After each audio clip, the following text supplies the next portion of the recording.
আজকের এটা কি বানিয়েছি দেখে বলুন তো, দেখে বলতে হবে এটা কি দিয়ে বানানো হয়েছে। ভিডিওটা দেখুন তারপরে বলবেন। এখন আমি রান্না করব ভেন্ডি ফ্রাই, ভেন্ডি পুদিনা ফ্রাই। এই ভেন্ডি পুদিনা ফ্রাই করার জন্য লাগছে কাঁচা লঙ্কা কুচিয়ে নিয়েছি, পুদিনা পাতাটা নিয়েছি আমি পেস্ট করে নেব, পেঁয়াজ কুচিয়ে নিয়েছি, আদা রসুন 1 চামচের মতো পেস্ট করে নিয়েছি, লাগবে একটু চালের গুঁড়ো, আর এখানে বেসন রেখেছি, বেসন লাগবে।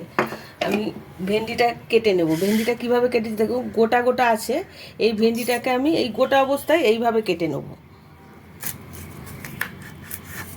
এই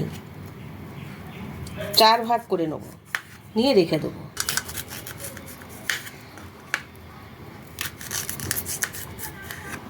এইভাবে 4 পিস করে নিয়েছি আমি সমস্ত ভেন্ডিগুলো, মাথা ডগ কিছুই কাটিনি, কিন্তু শুধু 4 পিস করে দুদিকে ফালা করে নিয়েছি।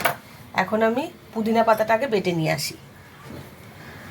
পুদিনা পাতা বাটা হয়ে গেছে, এখন আমি ব্যাটারটা বানিয়ে নেব। ব্যাটারটা বানিয়ে নেব। আমি নেব 2 চামচ চালের গুঁড়ো,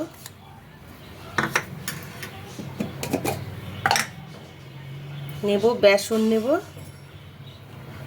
3 চামচের মতো, এই ছোটো চামচে। এর মধ্যে এই পুদিনা পাতার বাটাটা দিয়ে দেবো, কাঁচা লঙ্কা কুচানোগুলো দিয়ে দেবো, পেঁয়াজ কুচানোগুলোও দিয়ে দেবো। আমি অল্প একটু থাক, বেশি হয়ে যায় যদি। আদা রসুন পেস্ট করে রেখেছি, এটাও আমি দিয়ে দিলাম। এবার সামান্য নুন দেব, হলুদ দেব না, এটা এখন আমি ভালো করে মাখিয়ে নেব।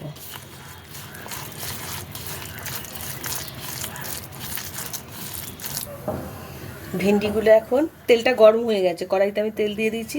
ভেন্ডিগুলো এই ব্যাটারটার মধ্যে চুবিয়ে আমি এখন এই কড়াইতে দিয়ে দেবো। গ্যাসটা একটু কমিয়ে নেব। এটা কিন্তু অনেকটা তেল লাগে, ছাঁকা তেলে ভাজলে খুব ভালো হয়। যে কোনো ফ্রাই খেতে হলে একটু ছাঁকা তেলে দিতে হয়।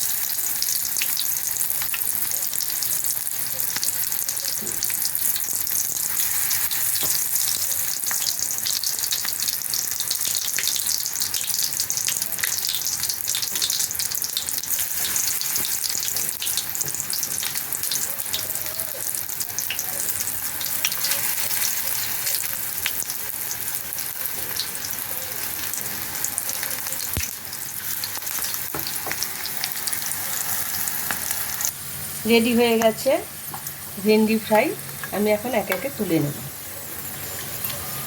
দেখুন কি সুন্দর দেখতে হয়েছে, দেখলেও খেতে ইচ্ছা করবে। আরও যে কটা আছে আমি ভাজি না, যে মুখগুলো এইভাবে আমি ফাটিয়ে নিয়েছিলাম, ওটা এতে দিলেও ফেটে যায়।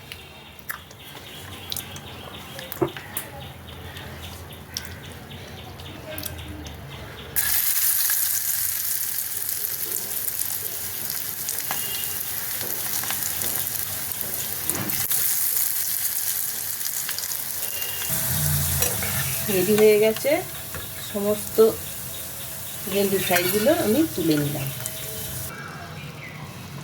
রেডি হয়ে গেছে ভেন্ডি পুদিনা ফ্রাই। এটা না বললে কিন্তু দেখে বোঝা যাচ্ছে না এটা কিসের ফ্রাই। দেখুন দেখতে কিন্তু খুব সুন্দর হয়েছে, খেতেও খুব সুন্দর। এইভাবে ভেন্ডি ফ্রাই করে খেয়ে দেখবেন, খুব ভালো লাগে। এটা চা দিয়ে ভালো লাগবে, গরম ভাতে ডালের সাথেও খুব ভালো লাগবে।